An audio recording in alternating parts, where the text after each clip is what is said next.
നമസ്കാരം. ഇന്ന് ജനുവരി 26 രാജ്യമെമ്പാടും റിപ്പബ്ലിക് ദിനാഘോഷ മികവിൽ തൊടുപുഴയിൽ സർക്കാർ സ്ഥാപനങ്ങളിലും സ്കൂളുകളിലും പതാക ഉയർത്തി മുതിർന്ന പൗരന്മാർ റിപ്പബ്ലിക് ദിന സന്ദേശം നൽകി. തൊടുപുഴയിൽ രാവിലെ തന്നെ കാർഗിൽ യുദ്ധത്തിൽ വീരമൃത്യു മരിച്ച സന്തോഷ് കുമാറിന്റെ സ്മൃതി മണ്ഡപത്തിനു മുന്നിൽ റിട്ടയർഡ് ജവാന്മാർ പുഷ്പാർച്ചന നടത്തി.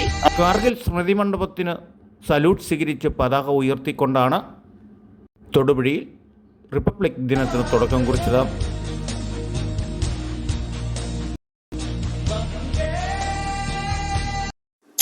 ശേഷം തൊടുപുഴ പോലീസ് സ്റ്റേഷനിലും സമാനമായ ചടങ്ങിനാണ് തുടക്കം കുറിച്ചത്. ദേശീയ പതാക കൊടിമരത്തിന്റെ ചുവട്ടിൽ തന്നെ പുഷ്പാർച്ചനകൾ നടത്തിക്കൊണ്ട് വളരെ ആദരവ് കൂടിയാണ് തൊടുപുഴ പോലീസ് സ്റ്റേഷനിൽ പതാക ഉയർത്തൽ ചടങ്ങിന് പോലീസ് ഉദ്യോഗസ്ഥർ നേതൃത്വം നൽകിയത്. സ്റ്റേഷൻ SHO മഹേഷ് കുമാർ പതാക ഉയർത്തി ഗാർഡ് ഓഫ് ഓണർ സ്വീകരിച്ചുകൊണ്ട് ജനുവരി 26 റിപ്പബ്ലിക് ഡേ സന്ദേശം നൽകി. SIമാർ, ASI, സിവിൽ പോലീസ് ഉദ്യോഗസ്ഥർ, വനിതാ സെൽ SIമാർ, മറ്റു പോലീസ് ഉദ്യോഗസ്ഥർ എല്ലാം തന്നെ പതാക ഉയർത്തൽ ചടങ്ങിന് പങ്കെടുത്തുകൊണ്ട് ദേശത്തോടുള്ള ആദരവ് വ്യക്തമാക്കുന്ന രീതിയിലായിരുന്നു എല്ലാ ചടങ്ങുകളും.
റിപ്പബ്ലിക് ഡേ ആഘോഷമാണ്.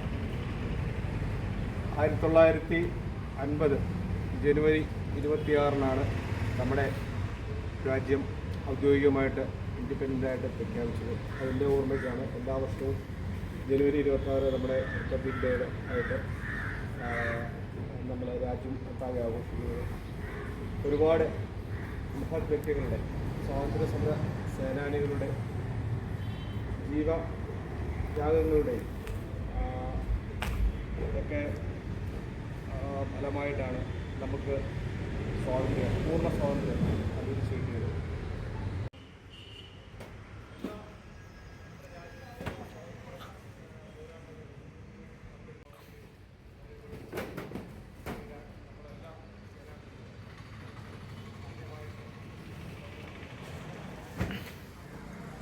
റിപ്പബ്ലിക് ദിന ആശംസകൾ നൽകിക്കൊണ്ട് നാട്ടുരാജ്യ ന്യൂസിനു വേണ്ടി ക്യാമറ ആൻഡ് റിപ്പോർട്ടിംഗ് തൊടുപുഴയിൽ നിന്നും KK വിജയൻ.